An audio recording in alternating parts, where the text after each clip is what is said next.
You are looking at Julian's pronunciation guide, where we look at how to pronounce better some of the most mispronounced words in the world, like this other curious word. But how do you say what you're looking for today? Let's learn once and for all how to pronounce the name of this American rapper. If you want to learn more music celebrity names that have very confusing names and pronounceable names, I've got tons of them at the end of the video, so stay tuned.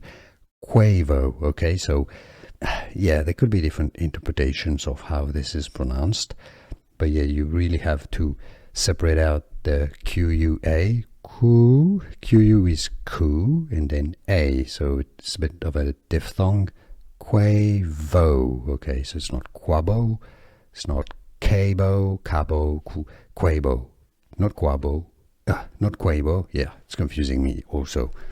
Remember one thing, Quavo is the right pronunciation, and now you know.